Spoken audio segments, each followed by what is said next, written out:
Our relations with the European Union have reached the parquet level, you might say. Or you can put it like this: our relations with the European Union are on the floor molding level, and with NATO below the parquet, perhaps it would be more accurate. I remember that for quite a long time, many of my colleagues and I, when speaking on these and similar topics, drew a certain distinction between the European Union and NATO, including the expansion of both.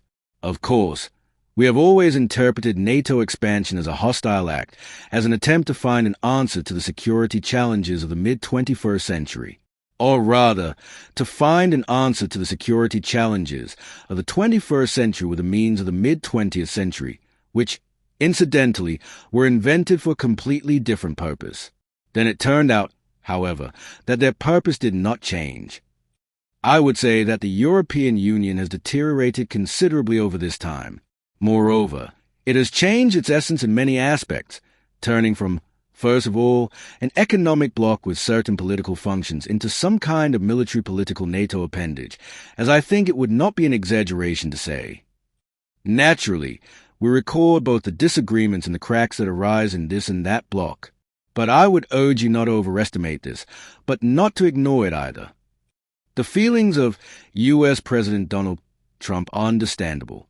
For him, any organization that does not involve the United States is a priori a hostile organization, including the European Union. After all, what did Trump call the European Union back in his first term? I remember this formula well. The European Union is possibly as bad as China, just smaller. And as far as the EU is concerned, the EU is in such a position now that they have a very hard time maintaining an active, convincing international position. But as far as BRICS is concerned, of course, the EU has no sympathy for the alliance. We have not yet heard of the EU's radical measures, like Trump's proposed imposition of duties on BRICS countries. They should deal with their duties both on the American and Chinese side. I'm sure you're well aware of China's skillful campaign to discredit our armaments industry, and the Rafale in particular, following the loss of an aircraft in the course of the rather harsh confrontations between the Indian and Pakistani air forces.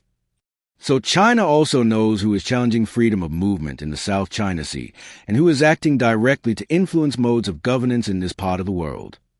In Iran, where it practices state terrorism, it now holds hostages that it has transformed into state hostages. It carries out destabilizing actions to the point where it bears a heavy share of responsibility through its support for terrorist proxies such as Hamas, Hezbollah, and the Houthis. It can also decide to close the Strait of Hormuz.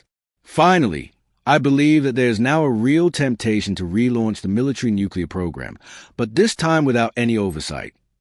Finally, there's Russia, which is the last part of my presentation.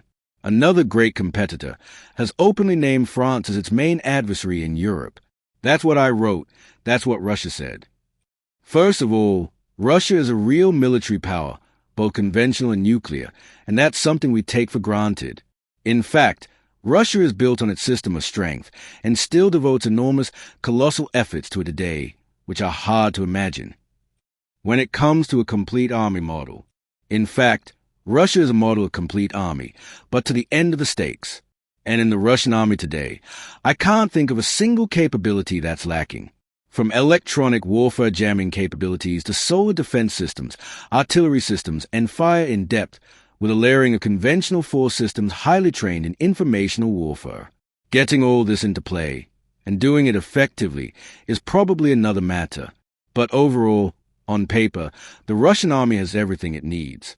All this is conventional power. But with all its assets, the Kremlin, I'm telling you, has made France one of its priority targets, with things in mind that are, of course, somewhat typical of all areas. Obviously, in the form of hybrid, multifaceted warfare, i.e. just about everywhere, we are confronted to some extent physically, but this is also true in space, in cyber, on the seabed. I'm going to describe this a little. It's true, I'm telling you, in the informational field. The most frequent example, if we think outside the national territory, is Africa. We were, and still are, confronted with an extremely strong information war on the part of Africa and Russia, targeting the countries where we are. Why do you say that France has become Russia's main target in Europe? Do you think that France today faces a greater threat than its European neighbors? In fact, it wasn't me who said it. It was Putin who said it. France is my main rival in Europe. In other words, it doesn't care about other countries, but it does care about us. But I think France is showing its determination to support Ukraine. We had the President of the Republic and our diplomatic corps taking strong action. We have our own armies, and we're up against the Russians in Africa, particularly in terms of Russian information warfare, in which we've invested. And we're not just defending ourselves. I think Putin chose to target France, probably as perhaps a country where Britain and others is the most willing, and that in fact it was pointless to pose France directly and describe France as his main enemy in Europe.